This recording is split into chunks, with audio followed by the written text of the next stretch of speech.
안녕하세요. 시티즌 디벨로퍼 시리즈 자주 사용되는 명령어 6번째 과정에 오신 것을 환영합니다. 본 교육 과정에서는 CSV 텍스트, if, prompt, wait 이렇게 4가지의 명령어들에 대해서 알아보도록 하겠습니다. 첫 번째로 CSV입니다.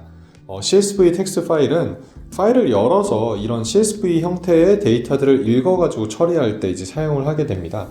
여러분들 CSV에 대해서 대부분 잘 아실 텐데요. CSV 파일은 엑셀 형태로 열하고 행들이 구분이 되어 있고, 다만 그 중간중간에 이제 구분자, 저희는 뭐 딜리미터라고 부르기도 하는 그 딜리미터를 구분으로 해가지고 이 열들을 기본적으로 이제 파악을 하게 됩니다. 그래서 뒤에 데모 시간에 CSV 형태에 대해서 다시 한번 제가 확인해서 그것들에 대해서 인사이트를 좀 드리도록 하겠습니다.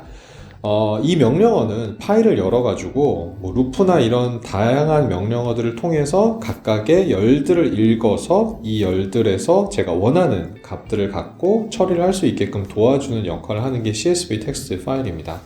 그래서 CSV 텍스트를 통해서 그 데이터들을 한 줄 한 줄 읽을 때 쓰는 명령어다 라고 이해를 해주시면 좋을 것 같고요. 그리고 참고적으로 지원되는 인코딩은 안시나 유니코드, UTF 파일 등을 지원합니다. 데모로 한번 들어가 볼까요? CSV 텍스트 파일을 열어가지고 여기에 CSV 텍스트 명령어 중에 일단은 close, open, read 이렇게 3가지가 있는데요. 오픈을 먼저 확인을 해보도록 하겠습니다. 오픈을 딱 열면 저희가 눈에 띄는 한 가지 단어가 있죠. 세션명이라는 게 있습니다. 세션명 이미 잘 파악하셨기 때문에 뭐 추가적으로 제가 설명을 드리지는 않을게요. 그렇지만 반드시 정해져 있는 뭔가 독립적인 그런 값을 이용해야 된다라고 일단은 설명을 추가적으로 드리고요.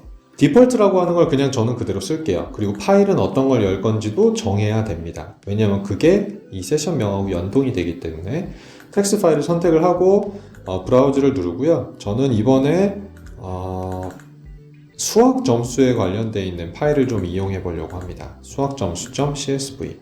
그리고 저는 이 파일이 헤더가 있는 걸 알고 있어요. 헤더가 뭐냐? 자, 얘를 한번 그냥 읽어볼게요. 그럼 엑셀로 보통 열리게 되어 있는데 이렇게 위에 있는 게 이제 헤더죠. 그래서 이 헤더가 있다라고 표기를 하게 되면 아까 제가 설명드렸던 대로 한 줄 한 줄 읽을 때 이 헤더는 빼고 읽습니다. 그러니까 루프가 3번만 이렇게 돌게 되겠죠. 그 형태를 헤더가 있을 때는 헤더 값이 있다라고 체크를 해주시면 되고요. 나머지는 딜리미터하고 이젠 인코딩에 관련된 부분인데, 딜리미터는 아까 제가 말씀드렸던 대로 열에 관련된 부분들을 어떤 그 표식으로 이걸 열을 구분을 하냐에 대한 부분입니다. 그래서 지금 보시면 아시겠지만 컴마들이 찍혀 있어요. 저는 이 CSV 파일을 컴마를 써서 딜리미터로 만들어진 거기 때문에 이걸 컴마라고 할 수도 있고요. 만약에 탭이나 다른 구분자로 되어 있으면 여러분들이 원하시는 형태로 이걸 선택을 해주시면 됩니다. 저는 이번 케이스에는 컴마이기 때문에 딜리미터가 보시면 컴마로 되어 있죠. 그래서 컴마인 걸 알고 있기 때문에 컴마로 지정을 하고 그다음에 UTF 파일 인코딩을 사용을 했습니다. 자, 당연히 이 세션이 있으면 저희가 이제는 다 아시다시피 클로즈도 있어야 돼요. 이 세션이 열리게 되면 항상 닫히는 부분도 이렇게 체크를 해줘야 되기 때문에 오픈과 클로즈는 기본적으로 사용을 하시고 시작을 해주시면 되고요. 여기서 그럼 리드는 뭔가요? 아까 루프 쓴다고 하시지 않았어요? 한 줄 한 줄 읽을 때? 네, 리드도 있습니다. 리드 같은 경우는 여기 설명을 보시면 CSV 파일을 통으로 읽어가지고 변수에다가 팡 하고 박아 넣는 겁니다. 그럼 이 변수는 어떤 타입의 변수일까요? 네, 테이블 형태의 변수입니다. 보시죠. 테이블 형태의 변수인데 이 테이블 형태의 변수로 이렇게 쓰셔가지고 테이블 형태의 변수를 갖고 뭔가 작동을 하셔도 괜찮습니다. 그것도 괜찮고요. 근데 이번 데모 때는 이 테이블 변수는 쓰지 않고 저는 루프를 써보도록 할게요. 왜냐하면 저희가 루프를 지난 시간에 배웠기 때문에 루프를 쓰시는 게 좀 더 이해하시기 좋을 것 같습니다. 루프에 보면 이터레이터 선택을 하시고 그 다음에 옵션 중에 CSV 텍스트라고 하는 그 이터레이터 옵션을 선택을 해 주시면 여기에 보면 한 줄 한 줄 읽는다. each row in CSV 텍스트라고 이미 설명이 잘 돼 있죠. 그래서 각각의 줄들을 읽는구나 라고 이해를 해주시면 될 것 같고요. 세션 이름은 저희가 오픈될 때 사용했었던 그 고유값, 그 디폴트라고 돼 있는 거였죠. 기억나시죠? 네, 이렇게 적어주시면 되고요. 그 다음에 이걸 한 줄 한 줄 읽을 때마다 레코더가 하나씩 생기는데 이 레코더 변수를 뭘로 쓸 거냐를 지정을 해주시면 될 것 같습니다. 저는 CSV 레코드라는 변수로 이렇게 만들어야 되는데 이미 제가 만들어 놨었네요. CSV 레코드라고. 자, 얘를 그대로 쓰도록 할게요. 자, 얘를 쓰면 제가 루프를 아까 어떻게 돌린다고 했죠? 요렇게 돌린다고 했죠. 그러면 그 각각의 어떤 값을, 이 중에 어떤 값을 갖고 올 건지는 어떻게 정하나요? 레코드 변수에서 사용을 할 때 그걸 물어보게끔 되어 있습니다. 어떻게 쓰는지 한번 볼까요?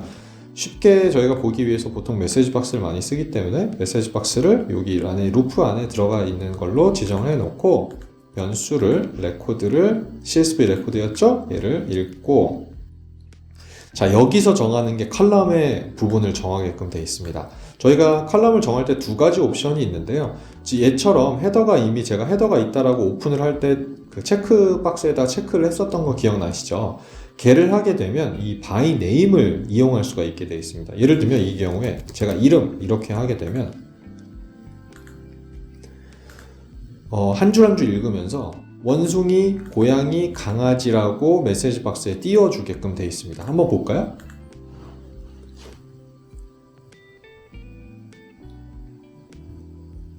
원숭이, 고양이, 강아지 하고 끝이 납니다. 자, 이렇게 쓸 수도 있고요. 그 변수를 헤더가 있는 케이스에, 그럼 헤더가 없는 경우나 헤더가 한 줄 이상인 경우에는 어떻게 처리를 해야 되나요? 그것도 방법이 있습니다. 그때를 이용하라고 인덱스가 있고요. 인덱스가 0번인 케이스가 바로 요 라인입니다. 0번, 1번, 2번, 3번, 4번 이렇게 이해해 주시면 될 것 같아요. 그러면 아까 제가 이렇게 돌린다고 했죠. 이렇게 돌고 이렇게 돌고 이렇게 도는 게 루프 안에 들어가 있다라고 하면 저거를 by 인덱스를 0으로 하고 해 놓으면 요렇게 해가지고 겹치는 요 부분이 나온다는 의미죠. 그래서 요렇게 제가 0으로 해 놓고 돌려도 아까랑 저희가 이름이라고 정했던 by name을 이름으로 정했던 거랑 동일한 화면을 보실 수가 있습니다. 그래서 헤더가 있으면 저렇게 by name으로 아예 헤더 이름을 컬럼 이름이죠. 컬럼 이름을 지정해 주셔도 되고요. 이렇게 없다고 하면 인덱스로 이런 값들을 이용할 수가 있게 되어 있습니다. 어쨌든 이번 시간에는 CSV 텍스트의 사용법에 대해서 간단하게 알아봤고요. 레코더 사용법에 대해서 다시 한번 리마인드를 드렸습니다. 네. 다음 걸로 한번 넘어가 볼까요? 자, if입니다. if는 되게 중요해요. 이럴 때는 A라는 조건으로 가야 돼. 저럴 때는 B라는 조건으로 가야 돼. 이런 그 갈림길들이 분기가 나눠지는 케이스가 굉장히 많이 있죠. 뭐 간단하게는 지난 시간에 루프를 설명드렸던 것처럼 그때 설명 때 아마 기억이 나시는지 모르겠지만 그 수학 점수가 50점 이상이면은 칭찬을 해주고 예를 들면 50점 미만이면 학부모한테 이메일을 보낸다던가 뭐 이런 식의 작업을 할 수도 있잖아요. 그럴 때도 써야 되는 것들이 if입니다. 그래서 한 개 이상의 조건을 주고 분기를 나눌 때 사용하는 게 if 명령어고요. 그래서 원하는 조건을 선택을 if 명령어 안에 굉장히 많은 컨디션들이 또 준비가 되어 있습니다. 저희가 지금까지 봤었던 while문에도 보면은 조건 선택이 있었잖아요. 루프 안에 보면 그거하고 똑같은 컨디션들이 쭉 다 나와요. 그래서 그런 컨디션들을 사용법에 대해서 좀 더 익숙해지시면 이 if도 역시 익숙해지실 거라고 확신합니다. 어쨌든 조건을 설정할 때 이런 부분들을 이제 처리를 할 수 있게 되어 있고요. 스트링 변수 안에 특정 단어가 있으면 처리되고 없으면 다시 검색하는 작업이나 뭐 이런 것들을 조건을 선택할 수 있겠죠. 그래서 어쨌든 조건을 입력하고 갈림길들을 나눌 때 if 명령어를 쓴다라고 이해를 해주시면 될 것 같고요. 그리고 명령어들이 몇 가지 타입들이 있습니다. 그래서 if가 있고 else if가 있고 else가 있는데요. if는 초기 조건에 대해서 입력하는 명령어고요. else if는 if에서 처리가 되지 않았을 때 추가적으로 조건을 주고 싶을 때 이 else if를 쓸 수가 있습니다. 또는 else가 그냥 else가 있는데 else if가 아니라 이거는 if나 else if를 모두 통과되지 못한 항목들은 전부 다 여기에서 처리가 되는 거라고 봐주시면 될 것 같아요. 제가 이따 데모 시간에도 보여드리겠지만 예를 들면 50점 이상인 친구들과 50점 미만인 친구들을 if 조건을 통해서 if 50점 이상이면 이렇게 else if 50점 이하면 이렇게 할 수도 있어요. 근데 else if를 이럴 때는 꼭 써야 될까요? 두 가지 조건밖에 없는데 안 써도 돼요. 사실은 50점 이상과 그렇지 않은 사람으로 볼 수도 있잖아요. 그럴 때는 if 어쩌고 저쩌고, else 어쩌고 저쩌고 이렇게 봐도 됩니다. 만약에 이게 아니라 저희가 조금 더 세밀하게 3단계로 나눈다고 보시죠. 예를 들면 80점 이상은 대박이라고 하는 메시지 박스를 넣어놓고 그 다음에 else if로 80점 미만부터 50점까지는 뭐 축하 뭐 이런 메시지를 보내놓고 나머지 50점 이하 else는 이메일을 보낸다 부모님한테. 예를 들면 이런 3가지 케이스로 나누는 경우는 if, else를 아마 다 써야 될 겁니다. 그러니까 이런 식으로 if 명령어들을 써야겠다라고 이해를 해주시면 될 것 같고요. 그리고 각각의 조건들에는 제가 한 가지 조건이 아니라 여러 가지 조건을 줄 수도 있어요. 그럴 땐 and하고 or도 역시 설정이 이때도 가능합니다. 자, 데모를 한번 볼까요? 자, if로 돌아왔고요. 제가 아까 그 CSV 파일 기억나시죠? CSV 파일을 CSV 파일 읽는 파일을 그대로 이제 넣어놨습니다. 수학 점수, 디폴트 세션 그대로 두고 이거 방금 전에 했으니까 다 기억나시죠? 클로즈 하는 것까지 다 해놨고요. 루프로 한 줄 한 줄 읽는 것까지 전부 다 해놨습니다. 자, if 사용법에 대해서만 이제 확인해 볼게요. 자, 한 줄 한 줄 읽어요. 근데 예를 들면 아까 제가 설명드렸던 대로 얘가 제가 70점이라고 아니다. 네, 그냥 이렇게 두죠. 원문 그대로 두고 예를 들면 30점 이하인 애들은 이메일을 보내고 40점까지는 뭐를 하고 80점은 축하를 한다. 예를 들면 이런 컨디션으로 제가 작업을 한다라고 한번 가정하고 한번 해볼게요. 첫 번째로는 if를 써야겠죠, 당연히. 근데 루프 안에 써야겠죠, 그쵸? 그 줄 해당되는 한 줄 한 줄 읽으면서 이걸 처리할 거니까. 그렇죠? 자, 컨디션으로 갑니다. 컨디션에 보면 지난번에 루프 while에서 봤었던 그 컨디션들이 주르륵 다 있어요. 되게 많습니다. 이것들 한 번씩 써보시는 걸 권고를 드리고요. 자, 이 경우에는 숫자를 기준으로 할 거기 때문에 밑에 쭉 보다 보면 넘버가 있습니다. 넘버가 있고요. 그럼 뭐를 비교할 거니? 숫자를. 그러면 뿅 해서 저희가 레코드였죠. CSV 레코드라고 하는 변수를 이렇게 적어놓고 여기에서 헤더가 있다라고 저희는 볼 거기 때문에 수학 점수라고 이름을 주도록 하겠습니다. 첫 번째로는 어떻게 해야 될까요? 일단은 80점 이상인 친구들을 한번 발라내 보도록 할게요. 자, greater than 혹은 equal이 있습니다. 여기에 이상이니까 80이라고 적어 놓고요. 이렇게 돌리고 나서 그 다음에 메시지 박스에다가 메시지 박스를 if 박스 안에다가 또 집어넣어 놓고 축하해 누구야 라고 쓸게요. 이름을. 그러면 여기서 다시 레코드를 선택을 하고 여기다 이름이라고 적으면 되겠죠. 왜냐면 헤더 이름이 이름이니까. 아니면 인덱스로 0이라고 해도 돼요. 이번엔 요땐 0으로 한번 써볼게요. 인덱스로 축하해 누구님 이렇게 적는 걸로 해보도록 하겠습니다. 80점인 친구들만 발라내는 거죠. 근데 실제로 루프는 다 돌 거예요. 이렇게 다 돌 건데 이 친구들이 와서는 무시되겠죠. 얘네는 80점 이상이 아니니까. 그렇죠? 자, if 컨디션 때는 이런 식으로 쓸 수가 있다는 걸 보여드리는 화면이고요.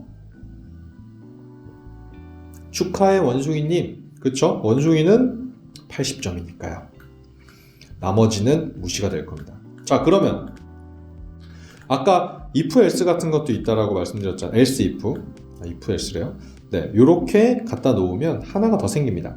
자, 이 컨디션도 한번 저희가 줘볼까요?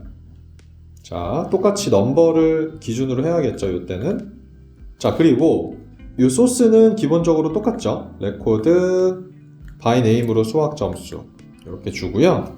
자, 얘를 less than or equal로 해가지고 여기가 80으로 하면 이때 less than으로 하면 되겠네요. 80점 이하 플러스 그리고 조건 하나 더 줄게요. 3단계로 나누시죠, 저희가. 자, 이땐 AND 조건으로 줘야겠죠. 다시 넘버로 가서 얘가 CSV 레코드를 수학 점수로 해서 얘가 80점 이하 그 다음에 뭘로 할까요? 80점 이하에 30점 초과로 하시죠. 30점 초과. 자, 30으로 해놓고 오퍼레이터를 크레이터 then으로 하면 초과죠. 이게 이상이 아니라. 그쵸? 얘를 AND 조건으로. 그럼 이 두 가지 조건이 다 맞아야지만 이 else if 칸이 작동을 할 겁니다. 어떻게 이해 가셨을까요? 네. 이런 식으로 조건을 여러 개를 쓸 수도 있다는 거죠. 자, 80점 미만 30점 초과인 애들은 요 박스, 요 안에 있는 박스 걸 작업을 하게 될 거고, 이두저도 아니다. 이것도 아니고 저것도 아니야. else로 이런 케이스 때는 메시지 박스로 이제 경고를 보내는 거죠. 너는 이제 큰일 났다. 부모님 모셔와. 이렇게 경고를 준다는 거죠. 이름도 한번 넣을까요? 이름도 여기다가 CSV 레코드 해가지고 이름이죠. 아까 0으로 쓸 수도 있지만 이때 또 이름으로 바꿔서 써도 상관없습니다. 저희는 헤더가 있기 때문에 누구야? 부모님 모셔와. 이렇게 쓰는 거죠. 이러면 얼마나 괴로울까요? 그죠? 네, 요렇게. 자, 이때는 똑같이 제가 메시지 박스를 복사해서 이 박스에다 카피 페이스트 했어요. 지금 컨트롤 C, 컨트롤 V 하면 이 박스 밑으로 넘어갑니다. 자, 이 친구들은 어떻게 할까요? 누구야? 분발하자. 이렇게 하고 끝내도록 하겠습니다. 이 친구들은 30 몇이었죠? 조건이 여기 보면 30점, 80점 사이에 있는 친구들이고, 이 친구들은 잘하는 80점 이상 친구들이고, 얘네는 큰일 날 애들입니다. 얘네는 이두저도 아닌 애들이죠. 그쵸? 이두전이 아닌 케이스 때는 이때 들어간다는 거죠. 자, 생각을 해보면 원숭이는 여기서 돌 거고, 고양이는 여기서 돌 거고, 강아지는 여기서 돌 겁니다. if를 이럴 때 쓰게 돼 있고요. 요거를 한번 저희가 작동을 실제로 한번 해보도록 할게요. 잘 도는지 저도 궁금한데. 축하해 원숭이님. 맞죠? 원숭이는 똑똑한 친구니까요. 두 번째, 고양이야 분발하자. 우리 점수 이건 아니잖아. 마지막, 강아지야 안돼. 이건 뭐 개도 아니고 부모님 모셔와. 자, 이렇게 분기를 할 때 저희가 if를 이렇게 효과적으로 쓸 수 있습니다. if에는 이것만 있는 게 아니에요. 되게 다양한 컨디션들이 있는데, 제가 주로 쓰는 거 한 가지만 더 말씀을 드리면 스트링도 있습니다. 스트링.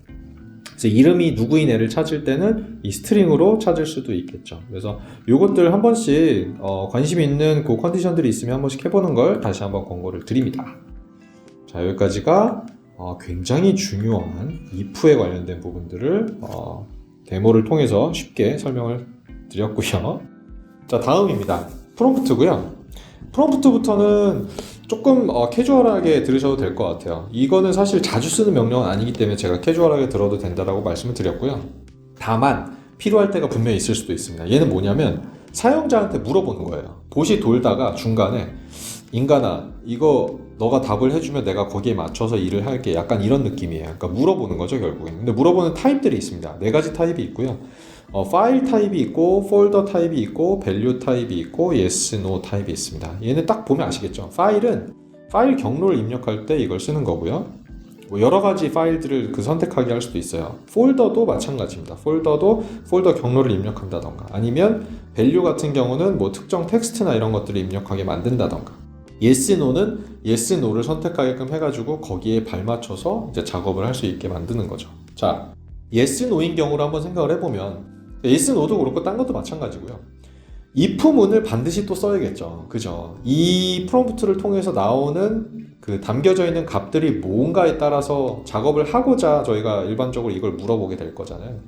그래서 if문이 굉장히 중요하다는 거를 프롬프트 시간에 말씀을 드리고요.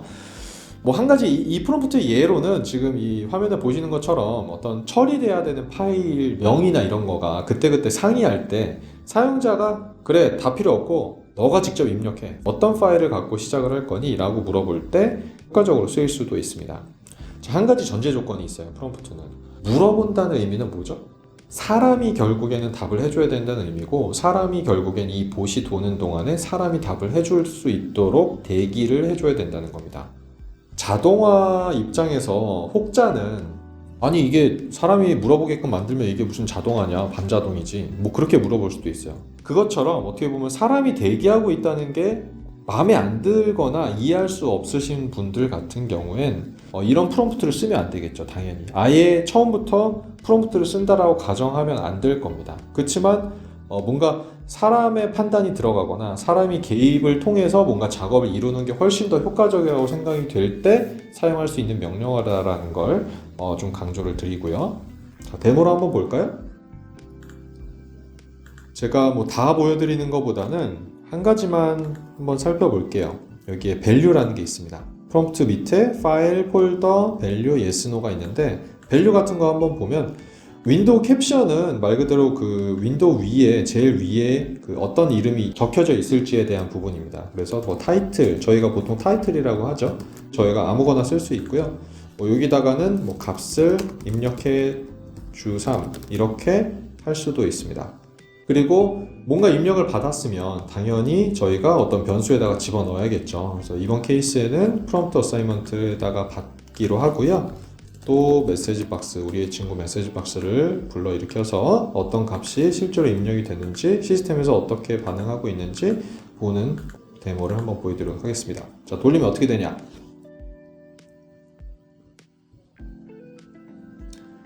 그죠? 이렇게 창이 뜨게 됩니다. 타이틀 뜨고요. 값을 입력해 3, 제가 해삼이라고 했나요? 하삼으로 안 했나? 어쨌든 여기다 뭐 안녕하세요 이렇게 치면 OK를 딱 누르면 얘가 안녕하세요 라고 이제 받아들인다는 거죠.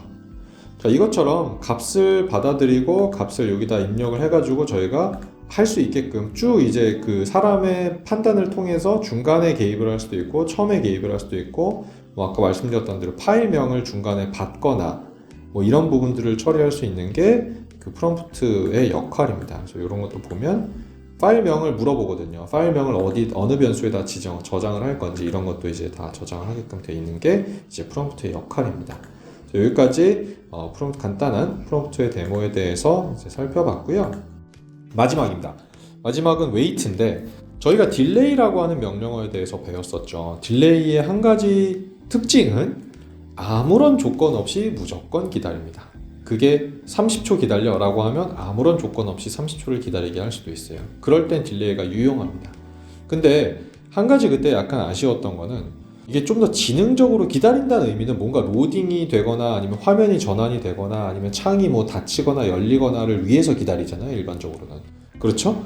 그랬을 때 딜레이를 쓰게 되면 제일 긴 시간을 참고해서 그 시간만큼 기다리게 할 수밖에 없어요, 일반적으로는. 그렇잖아요. 이게 원활하게 돌려고 하면 제일 긴 시간을 감안해가지고 그 시간을 기다리게 할 수밖에 없잖아요, 딜레이는. 근데 웨이트는 그걸 좀 더 지능적으로 해줍니다. 그러니까 사람처럼 창이 열리면 그때 작업을 시작할 수 있게끔 뭐 만들어준다는 거죠. 딜레이하고는 좀 다르게 무식하게 기다리지 않아요.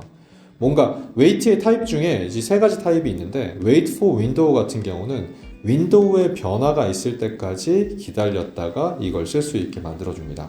혹은 뭐 wait for condition 같은 경우는 조건이라고 하면 이제 어떤 리스트들이 나올지 다 아시죠? 조건들을 기반으로 해가지고 기다리게 만든다던가 뭐 이런 식으로 할 수 있어요. 뭐 대표적으로 아까 뭐 서두에 말씀드렸던 것처럼 특정 어플리케이션의 로딩 시간이 들쭉날쭉할 때 로딩이 끝날 때 화면을 뭐 조건적으로 보고 있다가 이제 지능적으로 대기할 수 있겠죠. 근데 이걸 무한적으로 기다리게 만드냐? 그것도 옵셔널로 제공할 수 있어요. 그런 옵션들도 있기 때문에 그 부분들을 이제 살펴보시면 될 것 같습니다. 데모를 통해서 한번 효과적으로 보시죠. 자, wait로 들어오게 되면 wait 명령어가 저 밑에 있을 겁니다. wait가 있어요. 자, 여기서 뭐 wait for condition 같은 경우는 컨디션에 맞출 때까지 이제 기다리는 거죠.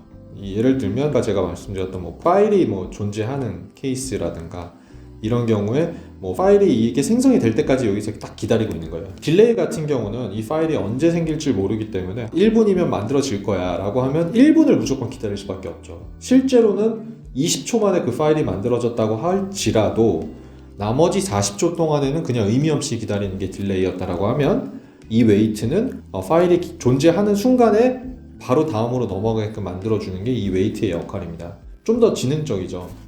여기 보면 그 얼마나 오랜 시간 동안에 기다릴 거냐에 대한 이게 결국에 타임아웃이죠. 그렇죠? 이걸 하게 할 수 있어요. 그러니까 예를 들면 얘가 뭐 60초가 최장이었다라고 하면 그냥 이렇게 60초 줘버리면 됩니다. 그럼 실제로 60초를 다 기다릴 수도 있고요. 이게 만약에 10초 만에 이 파일이 나타나게 되면 이건 바로 10초만 기다리고 다음 걸로 넘어가기 때문에 전체적인 봇의 성능이나 그런 부분들을 좀 더 보완할 수가 있게 되어 있습니다. 딜레이 대비해서. 자, 이해 가셨나요? 스크린 체인지도 있어요. 스크린 체인지는 뭐냐면 그 화면의 변화나 이런 부분들을 이제 찾아가지고 제가 변화가 됐는지 안 됐는지를 확인해서 그 변화가 됐으면 그걸 확인할 수 있는 겁니다. 얘는 어떨 때 좋냐면 뭐 예를 들면 대표적으로 SAP나 이런 것들을 돌리게 되면 로딩 시간이 약간 들쭉날쭉하죠. 왜냐하면 업무 시간 안에도 사람들이 많이 쓰면 로딩 시간이 굉장히 길어지고 저녁 같은 경우는 사람들 퇴근하고 나면 로딩 시간이 굉장히 짧아질 때도 있고 그렇기 때문에 약간 들쭉날쭉하기 때문에 예상하기가 너무 어려워요. 자, 그런 케이스 때 화면의 변화를 체크해가지고 그 변화하는 만큼 저희가 확인해서 그거를 다음 걸 진행할지 다음 걸 진행하지 말지를 결정하면 얼마나 좋을까 해서 나온 게 이런 Wait for Screen Change입니다. 자, 이걸 한번 볼까요? 제가 예를 들면 그림을 제가 굉장히 잘 그리기 때문에 이렇게 옛날 스타일로 이렇게 그려볼게요. 자, 이런 친구가 있어요. 이 친구의 화면에 변화가 있을 때까지 기다리는 걸 저희가 한번 참고 삼아서 한번 해보도록 하겠습니다. 그나저나 되게 잘 그리죠, 그죠? 엄청 귀엽네요. 귀엽죠? 네. 자, 이 그림에서 변화가 있을 때까지 기다리는 걸로 한번 해볼게요. 스크린 포 체인지. 일단은 얘는 그 좌표를 기반으로 하기 때문에 윈도우를 기반으로 할 건지 스크린을 기반으로 할 건지를 정하셔야 됩니다. 그래서 스크린 같은 경우는 말 그대로 화면 전체에 대한 그 좌표를 기반으로 하고 있고요. 윈도우 같은 경우는 해당되는 윈도우 안에서의 좌표를 기반으로 하게 됩니다. 뭐 당연하게도 윈도우로 하게 됐으면 이제 윈도우가 이렇게 움직이더라도 그 변화에 대해서 무관할 텐데 예를 들면 스크린으로 하게 되면 화면이 움직이면 안 되겠죠, 좌표니까. 그 부분은 좀 참고를 하시고요. 저는 윈도우를 찍을게요. 그리고 어플리케이션을 찍고요. 어플리케이션에서 여기 제목 없은 그림판 얘 겁니다. 얘고 그 다음에 이 좌표에 대해서 전체적으로 찍게 되어 있는데 요게 그 직접 숫자를 이렇게 넣게 되어 있습니다. 그래서 약간 좀 불편한 점이 없지 않아 있는데 저 같은 경우는 이거를 윈도우라고 하고요. 레프트 0부터 레프트에서 탑은 0, 그 다음에 라이트는 뭐 1024로 하겠습니다. 바텀도 1024로 할게요. 자, 요거를 넣게 되면 요게 약간 불편하긴 한데 어쨌든 그 해상도에 따라서 여러분들이 그 지점을 정해 주시면 될 것 같고요. 그 다음에 숫자가 있습니다. 요거는 실제로 이 화면이 변화되는 시점을 언제 시작할래에 대한 부분입니다. 그러니까 화면을 변화를 추적하기 전까지 몇 초나 기본적으로 대기할래 라고 하는 부분이라고 이해해 주시면 될 것 같아요. 저는 한 5초로 줄까요? 그 다음에 요 값은 아까 말씀드렸던 대로 타임아웃에 대한 값입니다. 요 명령어가 만약에 화면 변화가 전혀 없으면 최장 몇 초까지 기다리게 할 거야에 대한 부분이라고 봐주시면 될 것 같아요. 저는 120초라고 할게요. 이 120초 안에 저희는 화면을 변화를 시켜야 되기 때문에 자, 그렇게 해주시면 될 것 같고요. 자, 윈도우 했고 세이브하고 한번 메시지 박스를 그 뒤에다 한번 붙여볼게요. 이게 넘어가면 변화됐음 뭐 체인지라고 하는 그 메시지 박스를 하나 띄우면서 완료를 하도록 하겠습니다. 자, 시작해 볼게요. 자, 얘가 돌게 시작이 되면 자, 기다리기 시작했습니다. 얘가 드디어. 근데 5초 동안에는 가만히 있을 거예요. 그냥 변화가 있다고 하더라도 5초 동안엔 가만히 있는 거고 지금 5초 정도 지났겠죠? 그리고 이제 120초가 될 때까지 무조건 기다리는 겁니다. 그렇지만 화면에 변화가 있으면 얘는 분명히 캐치할 거예요. 자, 볼까요? 그죠? 제가 마우스를 흔들자마자 화면에 변화가 있기 때문에 이렇게 화면에 변화가 있기 때문에 즉각적으로 얘가 알아챕니다. 자, 보셨나요 방금? 다시 한번 볼까요? 이 윈도우 마우스가 지금 제가 오른쪽에 있잖아요. 이 마우스가 이 창에 지금 제목 없은 그림판에 들어가자마자 화면에 변화가 있었다라고 얘는 인지를 하기 시작합니다. 자, 다시 한번 쇽. 그쵸? 체인지드라고 바로 나오죠. 그러니까 이런 것처럼 화면의 변화를 굉장히 민감하게 얘가 쳐다보고 있기 때문에 그 특정 영역들, 예를 들면 뭐 SAP나 이런 것들 보면 로딩 중이라고 하는 게 표기가 사라진다라고 하면 그걸 캐치해서 여러분들이 로딩이 정말 끝났구나라고 이제 지능적으로 대기할 수 있게 만드는 효과를 낼 수 있는 게 이 웨이트에 대한 부분입니다. 그래서 웨이트에 대한 부분을 이렇게 이해를 해주시면 될 것 같고, 뭐 웨이트 윈도우도 있어요. 이것도 마지막으로 보면 실제로 윈도우가 닫혔는지 열렸는지 이런 부분들을 이제 확인할 수 있게끔 만듭니다. 자, 이것도 한번 테스트 하나만 해볼까요? 닫히기를 기다리는 겁니다. 닫히기를. wait for window가 닫힐 때까지. 어플리케이션은 제가 만든 요거를 그림판 요거를 선택을 하도록 하겠습니다. 그리고 최장 몇 초나 기다릴지 이것도 120초 기다릴게요. 무조건.